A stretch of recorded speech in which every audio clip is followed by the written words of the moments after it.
కేంద్ర మంత్రి కిషన్ రెడ్డిని పొలిమేరలు కూడా దాటనీయమన్నారు సీఎం రేవంత్ రెడ్డి. తనను పొలిమేరలు దాటించే వ్యక్తి ఇంకా పుట్టలేదంటూ కౌంటర్ ఇచ్చారు కిషన్ రెడ్డి.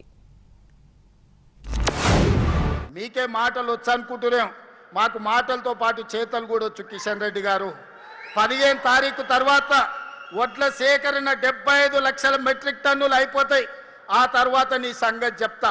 ఎట్లా కొనదో కేంద్ర ప్రభుత్వం, మొక్కలు ఎట్లా కొనరో, జొన్నలు ఎట్లా కొనరో, పొద్దు తిరుగుడు ఇత్తులు ఎట్లా కొనరో, మెట్రో రైలుకి ఎందుకు పైసలు ఇయ్యరో, రీజనల్ రింగ్ రోడ్డుకు ఎందుకు అనుమతి ఇవ్వరో, వరంగల్ ఎయిర్పోర్ట్ ఎట్లా రాదో, ఆదిలాబాద్ ఎయిర్పోర్ట్ ఎట్లా నిర్మించరో నీ సంగతి చెప్తా. పొలిమేరలు కూడా దాటో కిషన్ రెడ్డి. నువ్వు అనుకుంటున్నావేమో నీ కేంద్రంలో ప్రభుత్వం ఉంది, నరేంద్ర మోడీ గారు ఉన్నారని భయపెట్టాలని చూస్తున్నారు.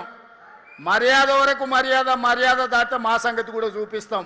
ఎవరికేం భయపడేది లేదు.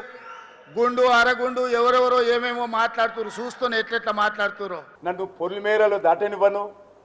ఈ తెలంగాణ గడ్డ మీద ఎవడు పుట్టలే ఇంకా నన్ను ఆపేటోడు. నేనేంటో తెలంగాణ ప్రజలకు తెలుసు. నేను 12 పార్టీలు తిరిగి ఈ పార్టీలో చేరలే. పుట్టింది ఈ పార్టీలోనే, చచ్చేది ఈ పార్టీలోనే. నా గురించి ఈ రకంగా మాట్లాడడం ఏదైతున్నదో ఇది తెలంగాణ ప్రజలు ఆలోచన చేయాలి. వారు బీఆర్ఎస్ పార్టీ తిట్టుకోండి, మీ 2 పార్టీలకు అలవాటు ఉంది. ఈ రకంగా తిట్టుకునే అలవాటు, పని చేసే అలవాటు లేదు మీకు. మీ 2 పార్టీలు కూడా మాటలకు మాత్రమే పరిమితమయ్యేటువంటి పార్టీలు.